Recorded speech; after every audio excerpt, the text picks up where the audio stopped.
Do you know what baffles me about CEX? Sometimes you can get a bargain, but other times it's just insane.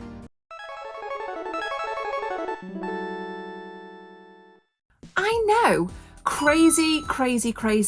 Now, it's no secret that I've done so many videos. I would say between 50 to 100 videos in CEX or about CEX. And let's face it, not everybody is close to a retro game shop, so sometimes CEX is your only port of call when it comes to buying retro games in the flesh, in person, being able to stand there and have that physical experience. And CEX know this. So I wanted to look at 4 games that I've picked up recently, 2 on the Super Nintendo and 2 on the original Xbox, all with very varying degrees of prices. And weirdly, leading up to this video, I realised that one of the games has actually increased by £25 since I paid for it, not 3-4 weeks ago. It's not every day you walk into CEX and see a copy of Axelay on the Super Nintendo, boxed. Now in CEX at the time, it was £70 for a CIB copy, which mine is. The mint version cost, I think it was about £100. Obviously they didn't have that, so I picked up and paid £70 for Axelay, which includes the box itself, the game, the cartridge tray that it comes in, as well as the manual. I think the condition is pretty good, and I didn't really want a mint condition. Even if they would have had it in, I still wouldn't have paid £100. So I paid 70 in CEX. Again, £95 for the same game, the same condition at the minute. Where they've got this £25 increase from, I don't know, but eBay might be able to shed some light, because it is a lot of money on eBay. We've got for sale listings, and we've got some sold listings that tend to be on par with around the kind of £70 mark. I'm not quite sure where people are getting the hundreds and hundreds of pounds worth of condition wise to be able to sell it at this much, or at least have it for sale at this much. But I think what's gone on here is, if you look at price charting as well, you're looking at for CIB around £72, between £71 and £72 for a copy of Axelay. So I asked myself, why the fudgesicles are CEX selling it for now at £95? What is that justification? I just don't know who makes these prices up. It was quite shocking actually, and it was literally a few minutes ago before I hopped on camera that I double checked the price of Axelay and realised that it's an extra £25. So I'm glad I took the plunge when I did. So if we were just to rewind slightly, if it was still around £70 for a CIB copy in CEX, that seems to be on par with the trends on price charting and the sold listings over on eBay. Now I know CIB for Axelay is pretty darn obscure, but nonetheless they're out there.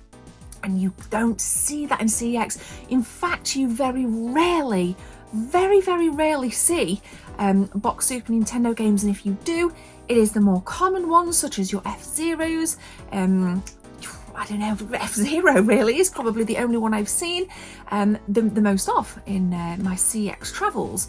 So I knew in the back of my mind when I saw it, I had to have it. It's a great game as well. If you haven't played it, you need to check it out. But again, be warned, you might want to get an unboxed copy, because you'll be paying around £30. So you just want the game, £30, shell it out. I know there's going to be people in the comments that say, Gemma, emulation is the way forward. It's not about that. We're talking physical, baby. We're all about physical media here. Take a look around. So I think for me, I got pretty decent bargain there. Pretty decent bargain. Now, I wouldn't have got a bargain because it's a little bit, with this extra £25 boot up, it's insane. Another game that I picked up recently is Donkey Kong Country on the Super Nintendo. To the naked eye, this is a common game. But when you find the Go Ape CD inside and you know you've only paid £28, you know you have struck gold. And this is why sometimes in CEX you can strike gold. You can get bargains. If we head over to eBay and, sold listings and for sale, you will see that it goes for a lot more with the Go Ape CD. This is where the money is when it comes to Donkey Kong Country. It's in that CD. I don't know why, it just is. And we know that there's a lot of people out there that are completionist collectors and they want that CD. Absolutely. If you were to buy the CD on its own, you can expect to pay between £40 and £60. So my tip here is to find a decent copy. Maybe head over to CEX's website actually, or if not, go onto eBay and pick up a completed copy for about £60 to £70, because at least you're getting the game as well as the CD and everything else. I guess you could sell what you do, or rather you don't have, maybe bulk out your collection that way.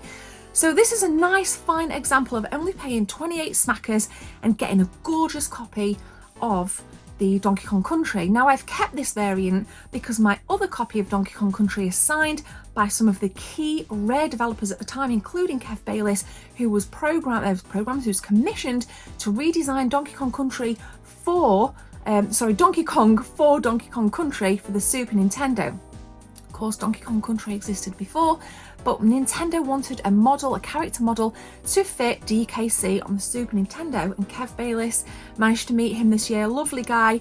We often talk in DMs on Twitter, so shout out to you, Kev. So I digress. I'm keeping that copy of Donkey Kong Country as well because the snide collector in me thinks it also has the sticker on the front, which is another really nice caveat for the completionists out there. So far, we've got a bargain on Donkey Kong Country from CEX. We've got an on par with price charting with Axelay, with price charting prices and sold listings on eBay with Axelay, but it would be a rip-off now because they've snuck it up to £95. So I've wanted the Evil Dead games on the original Xbox for quite some time, and when I saw both of these in CEX, I knew I had to buy them. Now I think I got a bargain, one at 18 and one at 22. And looking on the website at the minute, they've actually kept those prices. So these are games that haven't been inflated in price. So I think as far as high street game collecting goes, retro game collecting, these aren't too bad. Now heading over to the sold listings on eBay and for sale, you can compare and contrast yourselves. I personally still think I got a bargain. I think Regeneration can go for a little bit more on eBay, so maybe you're getting more of a bargain there at CEX. So I asked myself the question, why do the prices vary? Why sometimes can you get a bargain and other times you bloody can't? I wish I had the answer. I don't know why or how these trends change. I don't know what the hell these franchisee looks at, because CEX is franchised, I learnt that recently as well, but they do have to adhere to the overarching CEX, I guess, price setting. That's why all the prices are uniform right across the website, right across the stores. But who the hell makes these up? Now, if there's anybody watching this that worked in CEX, maybe you can shed some light to the community as to why these prices are hiked up overnight or equally dropped overnight. You know, I've seen things like Shenmue drop significantly in price over the last 10 years.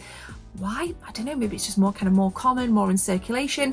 People had this, what they considered a rare game, Shenmue, 10 years ago, and everyone all of a sudden started to sell it. So the market became flooded and the price dropped.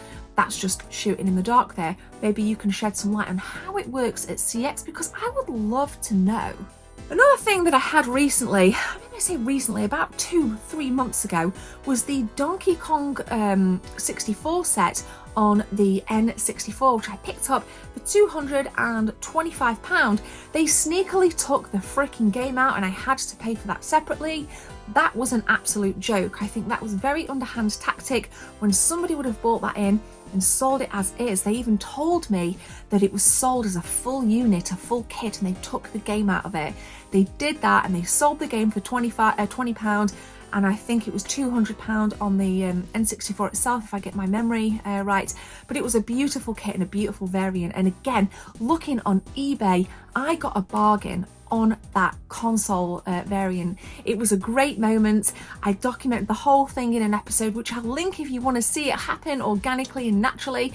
Please check the video out in the card after you finish watching this and you'll see how cool that was. So sometimes you really can get those moments in CEX where you go in and your eyes light up and it's like, whoa, just like it was back in the day in Blockbuster and in Woolworths and in WH Smith when you see those games for the first time. I remember seeing Ocarina of Time for the first time in Woolworths and it was like, wow, it's one of those moments where you read about it in the magazines and it was just tremendous. So it was one of those moments and I urge you to go and watch that video. So I think on the whole, if we had a set of scales, bargain, not bargain, I do think you can still find bargains Here, as I film this, we are December 2023, and again, you can still find some really nice bargains. So if you're not close to your local retro game shop, you can still pick up some really cheap stuff. And let's not forget what I call your penny games. You can pick up PlayStation 2 games really cheap. You can still pick up OG Xbox games and Wii U games for like less than a £5. So overall, if you're looking to bolster your collection, be at the high street, I guess you could run to your local CEX and check out what suits you. So thank you so much for watching. Bit of a rambly one this, I'm not gonna lie, I just wanted to bring it to the table and illustrate that I've actually got some decent bargains recently, albeit sometimes you have those disparities. Thank you very much for watching, guys. Please leave a like rating and hit that subscribe button. If you're into your retro games, you are in the right place. Thank you and take care. See you soon. Toodlepip. Au revoir. Goodbye. Arrivederci. I need a few seconds of your time to tell you about channel memberships. If you guys want to become a channel member, click join from the main page or the second link in the description. There are 3 tiers, all with different perks for you if you want to become a team member. Thanks for your time. Let's continue with the video.